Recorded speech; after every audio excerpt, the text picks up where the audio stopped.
Hey there, are you looking for a new update for your iPhone? Look no further because we've got what you need. iOS 16.1.1 is now available to everyone, and this is all its news so you can update your compatible iPhone.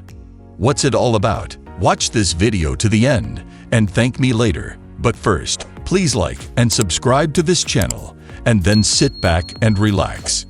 All iPhone devices that can run iOS 16 are compatible with iOS 16.1.1. The iOS 16.1.1 upgrade is a minor point update, in contrast to iOS 16.1. For iPhone users, it includes crucial security updates and bug fixes. There are no known features aboard it. In light of this, we'd like to go over everything you should know about Apple's latest iOS 16.1.1 update for iPhone. We'll go over iOS 16.1.1 updates, software performance, iOS 16.1.1 problems, iOS 16 jailbreak status, and more in this guide. We'll start by providing a quick analysis of how iOS 16.1.1 performs. iOS 16.1.1 reviews. If your iPhone is currently running iOS 16.1, you will see a smaller download size of iOS 16.1.1. For iOS 16.1 users, the iOS 16.1.1 download is quite small. iOS 16.1.1 has about 277 megabytes of iPhone 12 Pro users downgrading from the previous version of iOS 16. The exact size of the iOS 16.1.1 download depends on the iPhone model and the iOS version you are currently running. So if your iPhone is running an older version of iOS, you'll see a larger download because your iOS 16.1.1 update includes the changes from the iOS updates you missed. If you're downgrading from iOS 16.1, the installation process should take less than 10 minutes to complete. The installation took about 7 minutes on an iPhone 12 Pro that was previously running iOS 16.1. We've been using iOS 16.1.1 on an iPhone 12 Pro for a very short time, and here's what we've learned about software performance so far. If you're experiencing bugs or performance issues on iOS 16.1 or an earlier version of iOS, you should install the iOS 16.1.1 update on your iPhone right now. If you need help making your decision, check out our reasons to install and not install the latest version of iOS 16. What are the problems with iOS 16.1.1? The iOS 16.1.1 update is already causing problems for some users. Some of these issues are new, and others have been inherited from iOS 16.1 and earlier versions of iOS. The current list includes installation issues, UI lag, Exchange issues, issues with first-party and third-party apps, touchscreen issues, Wi-Fi issues, Bluetooth issues, charging issues, and stuttering.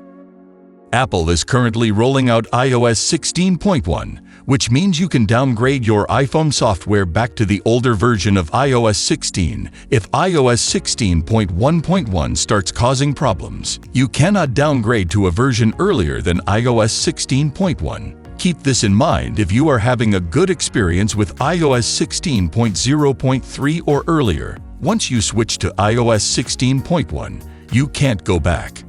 But if you are new to iOS 16.1 and want to try it out, here are the things you must know. We had to travel at the end of the first fortnight of September to meet with the starting gun of an iOS 16.1 that began its way through the usual beta channel. Now, as the company promised, said channel has come to an end, and iOS 16.1 is officially released on October 24, and it's now ready to download on all compatible iPhones. Among the novelties that come with this new version of iOS 16, we find improvements in the customization of the block screen, live activities, and other interesting adjustments to save space, such as the possibility of completely loading the wall of app. But there is more. We'll tell you then. What's new in iOS 16.1 portfolio? As we have said, with iOS 16.1 coming out of the beta channel, we will be able to enjoy the latest version of Apple's mobile operating system on our compatible iPhones. This new version incorporates some graphics and other functional changes. We are going to start with the first ones, those that allow us to play in a more advanced way with the appearance of our iPhone. The home and lock screen. The system will ask us what we want to customize when we press Personalize.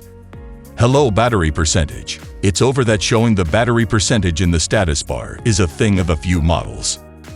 Now it reaches all compatible iPhones, from the first to the last, and activating it is quite simple. How? Just go to Settings, from there to Battery and Battery Percentage. By the way, the icon decreases as we run out of battery, making it more visual. New screenshots, or new interface, in fact. Each option has an icon to better clearly illustrate what we will do with it. The new version of the system includes further, more useful adjustments in addition to these graphic ones, and other minor ones that are also included in iOS 16.1. They are as follows. Live Activities.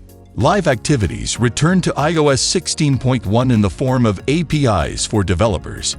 At the moment, it is impossible to test them, but surely we will begin to see examples of it as soon as the new version is on the street. Goodbye to the Wallet app.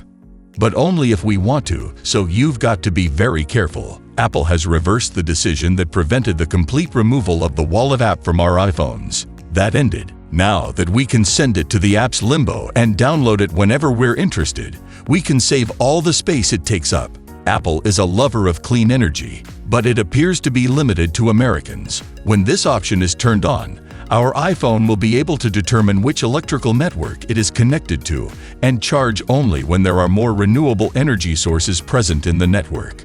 This will initially only function in the United States, as we have already stated. We'll also decide what other areas to trespass on.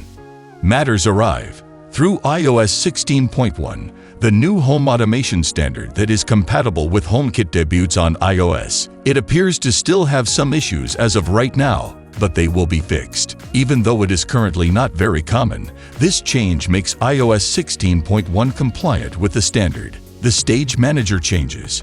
With this update, a button has been added that allows us to add more windows to Stage Manager. We will also have other changes that we will soon learn about, such as shortcuts like globe plus date downwards to see all the windows of an app. That's everything for iOS 16.1. Now let's move on to iOS 16.1.1. What has changed in iOS 16.1.1? iOS 16.1.1 does not include any new functionality. Instead, the software has some significant internal enhancements. Although Apple doesn't list these fixes in the changelog, we believe they address Wi-Fi connectivity issues. Additionally, iOS 16.1.1 includes two significant security updates. The security webpage for the company has further information on them. Jailbreak for iOS 16.1.1. Avoid updating your iPhone to iOS 16.1.1 and iOS 16.2 if you still jailbreak it. In the present or the near future, we don't anticipate developers releasing a tool that supports iOS 16. If you still jailbreak your device, keep a watch out for any updates. So, what's next? A new version of iOS 16 and iOS 16.2 are presently undergoing beta testing, according to Apple. The estimated release date for iOS 16.2 in December. Since iOS 16.2 is a significant upgrade, owners of iPhones will benefit from a combination of new features, bug fixes, and security enhancements. You can try downloading the iOS 16.2 beta and see if it helps with any problems you're seeing if you can't or don't want to wait for the official release date. Another development is that Apple is now working on a new update for iOS 16.3, which is anticipated to release in February or March of 2023. If you enjoyed this video, don't forget to hit like, the subscription button, and the notification bell to get notified when new videos are uploaded from this channel. Please share your thoughts about the iOS 16.1.1 is out. What's new about this update? In the comment section below. Thank you.